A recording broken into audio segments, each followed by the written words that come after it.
Manchester United 2, Crystal Palace nil. Sorry, Manchester United nil, Crystal Palace 2. This is the match review. And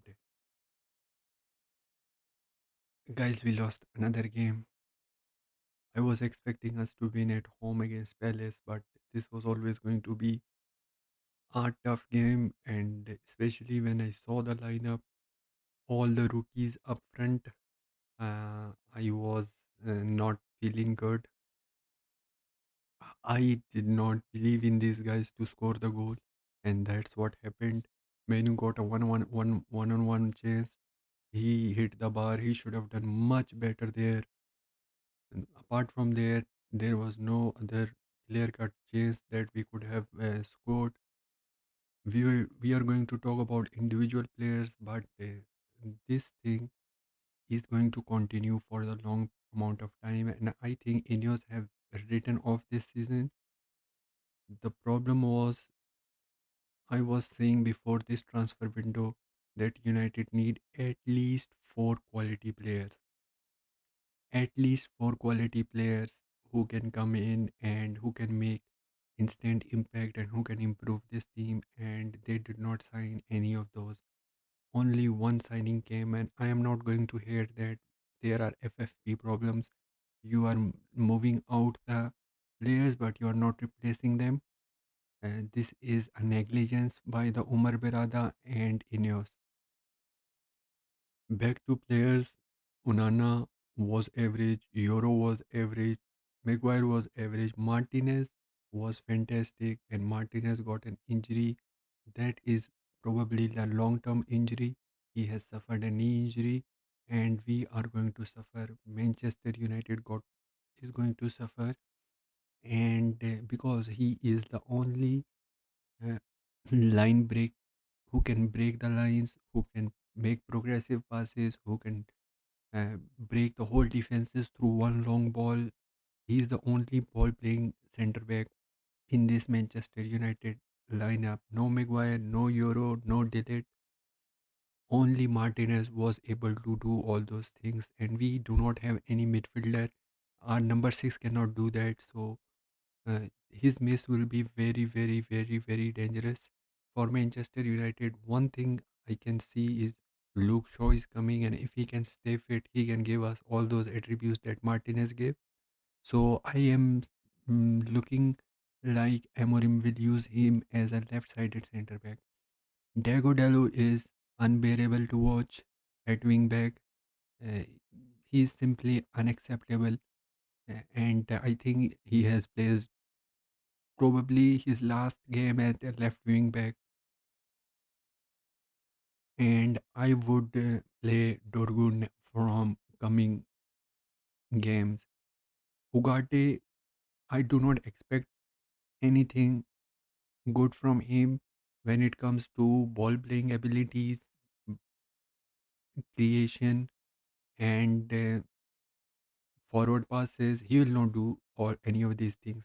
What he does is tackles, and what he does is uh, tracking back. What he does is picking up the loose balls, which he does. When he does these things good, he will have a good game. When he does these things average, he will have a tough game. So he had a tough game today, and I do not expect anything like he will help us creativity. So that's why I think we need a eight who will complement him. And because of this, he's using Bruno Fernandes deep. He's complementing him. But the problem is playing Bruno Fernandes deep is you keep him away from the goal, and this is simply illegal to do. This is simply unacceptable because he is only proven goal scorer. He is the only one who can give you goals, assists. He is the only elite player among the forwards that we have, and you are taking him off away from goal. This is simply not acceptable, and I could see this. I don't know why Ineos is not saying this, and they do not think that. Why they don't think that they need a midfielder? Why and why Amorim does not think that he should start Ericsson at 10, Ericsson at 8 to give that creative edge which Ugarte does not have. Mazroi at wingback is not going to work, is not working, have not worked, and is not going to work.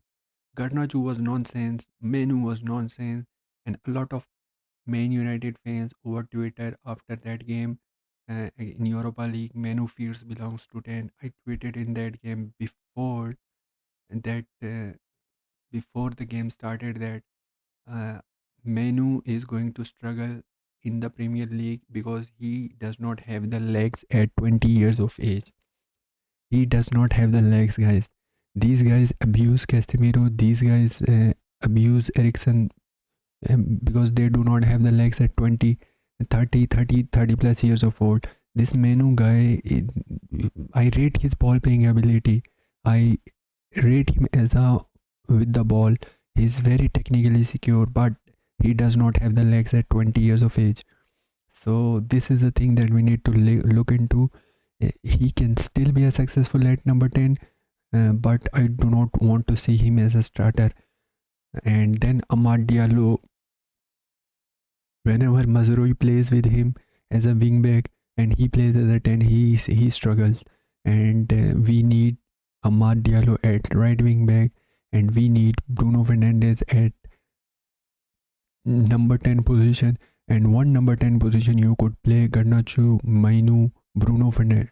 Sorry, Garnacho, Mainu, or Mason Mount, or anyone, and you need one striker that would be Zirkzee.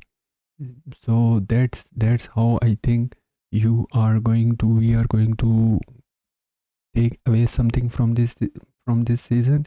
And we needed a proven goal scorer, we are not getting it. We needed a number 10 who is a goal scorer, we are not getting it.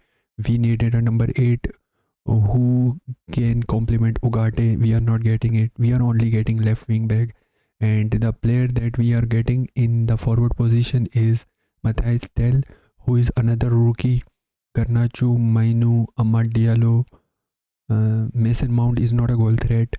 He cannot give us GNA proven. He's not a proven GNA provider. And then we will have Matthias Tell. We will have 5 players who are rookies. So I am not hopeful for this season.